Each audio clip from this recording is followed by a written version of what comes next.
Amigas y amigos de Cinéfilos en Apuros, bienvenidos sean, yo soy Elías Leonardo y en esta ocasión vamos a platicar de La oscuridad de la luz del mundo, este documental que lanzó Netflix y es dirigido por Carlos Pérez Osorio. ¿Por dónde iniciar? ¿Por dónde comenzar a hablar acerca de esta otra observación y visión con relación a la agrupación religiosa y las denuncias hacia esta agrupación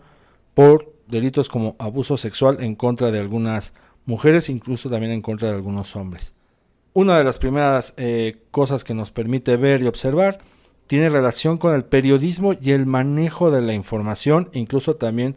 con la importancia de la comunicación. Vamos por partes. Periodismo. El documental se remonta a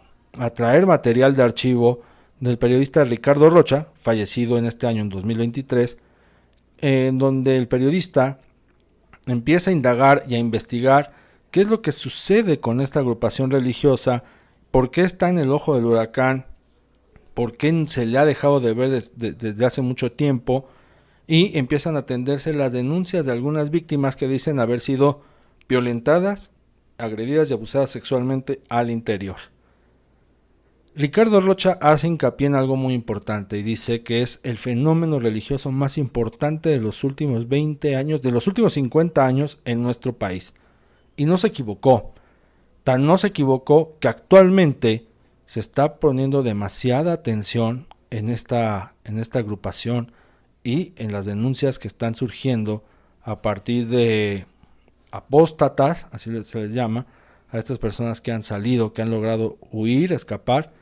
de la agrupación. Denuncias que van desde el maltrato psicológico, desde humillaciones físicas, hasta abuso sexual. Entonces Ricardo Rocha puso un dedo en la llaga de un tema que, como suele suceder también con los grandes temas, que de repente se le presta mucha atención, pero de repente también se le deja de prestar la misma atención, y es hasta que no sucede y no ocurre algo más grave de forma masiva cuando se le vuelve a poner en la mesa para ser conversado y para ser atendido. Pero este trabajo periodístico de Ricardo Rocha fue la pauta también para empezar a observar qué es lo que pasaba con esta agrupación que empezó a generar gran poder, empezó a tener gran poder, empezó a construir más templos, no solamente en nuestro país, sino fuera de, y templos que no son precisamente pequeños a comparación, no sé, de algunas otras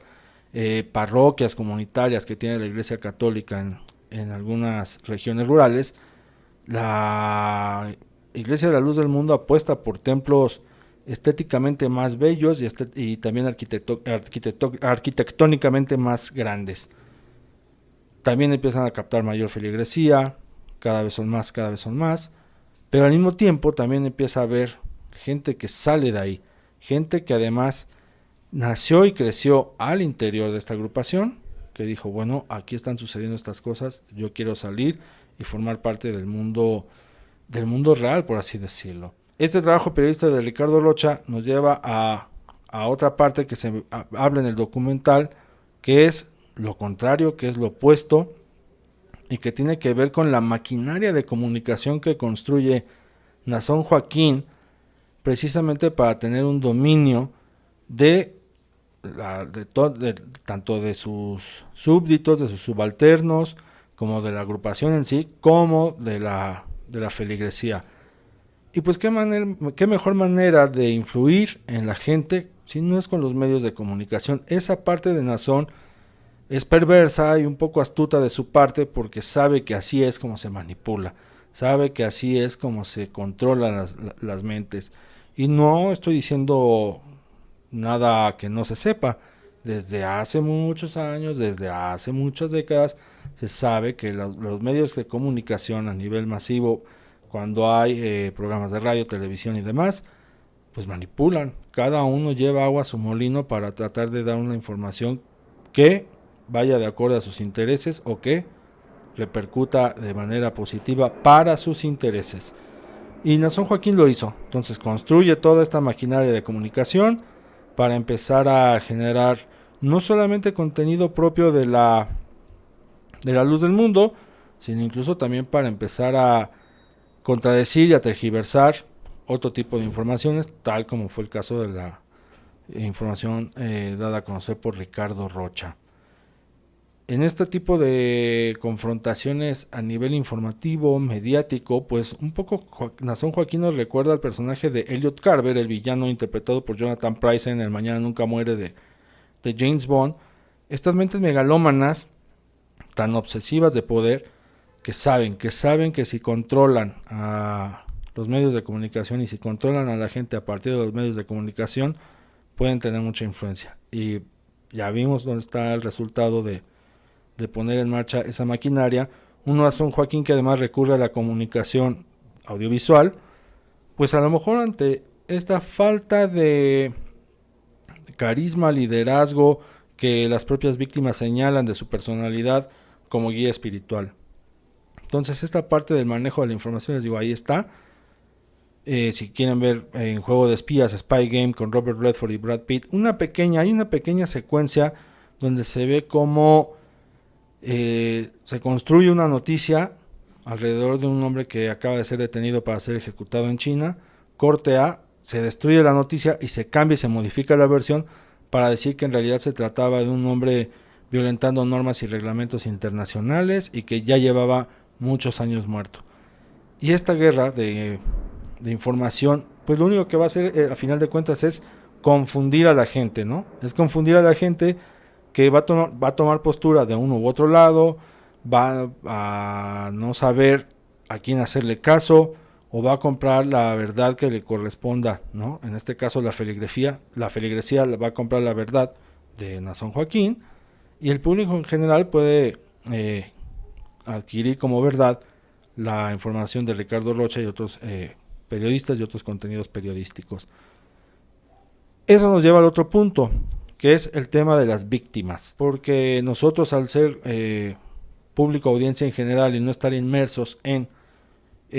lo que fue la Iglesia de la Luz del Mundo, lo que es y cómo ha repercutido en algunas personas de forma negativa, pues nos es fácil a lo mejor emitir juicios y juzgar, ¿no? Sin mayor bronca. Pero en el documental vemos dos partes. Uno, las propias víctimas, que están hablando ante el documental de Netflix, y por el otro lado, en este recuento, les digo, del proceso informativo, vemos a estos tipo youtubers, tipo influencers, que empiezan precisamente a atacar a las víctimas, ¿no? A satanizarlas y a decir que son personas que están diciendo mentiras. Este cruce de informaciones nos llevan a algo que vivimos cotidianamente como mexicanos, con relación a un montón de delitos, no solamente relacionados al ámbito religioso, sino en el ámbito general, que es juzgar a veces también a las víctimas, no darles la credibilidad, o por el contrario es entender que no se puede comprar tan fácilmente información de alguien que hace uso nada más de su computadora, de su celular, para empezar a decir y a proliferar opiniones, a veces sin sustento alguno. El riesgo es que hay mucha gente que sí consume, que sí adquiere, que sí compra este tipo de opiniones que, sin estar fundamentadas, sin estar sustentadas, ponen en tela de juicio la realidad de las víctimas y sus denuncias. Ese es un riesgo que ocurre, y que no solamente, les digo, en el ámbito religioso, sino a nivel sociedad en general. Véanlo ustedes. Y aquí es cuando les digo, también hay que prestarle atención a las víctimas. Y una forma también de acercarse a ello, pues es acudiendo a las propias víctimas, a los propios testimonios de estas personas. Un caso es el podcast Salí de una secta, de Loami Salazar y su hermana, quienes son apóstatas, quienes lograron escapar y huir de esta agrupación religiosa a la que ellas denominan secta, y en este podcast están compartiendo todas sus experiencias sobre lo que es nacer y crecer al interior de la Iglesia de la Luz del Mundo, algo que ustedes y yo, por lo menos quienes no somos adeptos a ello, o ni estamos inmiscuidos o no tenemos vínculo alguno con esta agrupación, no logramos entender y no logramos captar. Pero si queremos saber de qué va, qué pasó, qué está sucediendo, pues hay que escuchar y hasta no escuchar y hasta no prestarle atención a esas experiencias que están narrando, pues tampoco podemos sacar nuestra propia opinión o una valoración propia de los sucesos y del caso.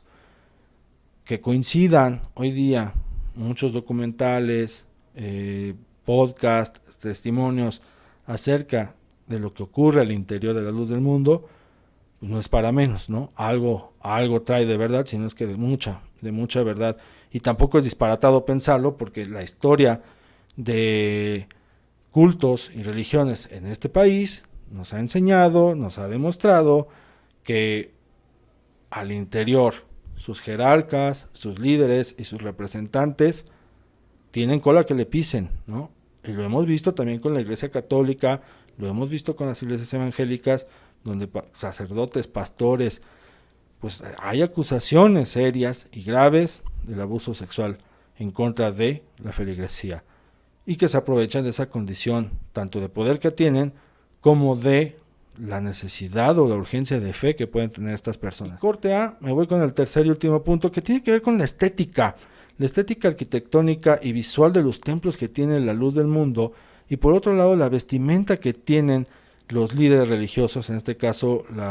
toda la familia, el linaje de Nazón Joaquín, su padre y su abuelo. Por un lado, esta estética de estos templos, les digo, grandes, fastuosos, pero al mismo tiempo con colores que a cualquiera de nosotros nos haría dudar en aceptar o en entrar a uno de estos templos y decir, aquí ocurre algo, ¿no? Apuestan por esta rimbombante estética y arquitectura para poder generar en esas personas la confianza, el afecto hacia el credo que ellos profesan, particularmente para seguir manteniendo ahí a la gente que nace y crece en esta agrupación religiosa, que construye visualmente un mapa de que así es el recinto y el espacio donde pues el Dios que profesan les está dando lo que ellos necesitan. Y luego está el traje les digo, de estos líderes, que es un traje como que emula a los políticos de la década de los 70, de los años 80, que cuando andaban en campaña siempre andaban de traje, y es como también una irrupción por atender, ¿no? Así como en el judaísmo y en el catolicismo sus representantes tienen un atuendo especial y característico que los diferencia precisamente de los seres comunes y corrientes. Acá no, acá usan un traje que, si lo liga uno al discurso que ellos están pronunciando, estamos viendo no líderes religiosos, sino estamos viendo políticos. Realmente estamos viendo figuras políticas, y es ahí por donde le entran precisamente a la gente. Y pues el hecho de que también porten traje no es tanto por verse como seres terrenales con estas personas, sino es, les digo, para infundir esta imagen de autoridad y cierto respeto que pesa, termina pesando esta imagen en estas personas. Digo, échenle ojo a esta parte del periodismo y la información, cómo se maneja, en cómo se puede poner en tela de juicio las víctimas, que pueden ser también revictimizadas precisamente por esta confrontación informativa. Y número 3, ahí, si alguien de ustedes es arquitecto, me encantaría conversar con esta persona para hablar precisamente de esta fastuosidad que tienen algunos de los templos, no solamente de la luz del mundo, sino incluso, si quieren, ampliamos el tema para ver cómo visualmente impacta también, les digo, a los fieles, para mantenerlos en confianza, y a uno que es común y corriente o espectador, para generar todo lo contrario, que es la desconfianza.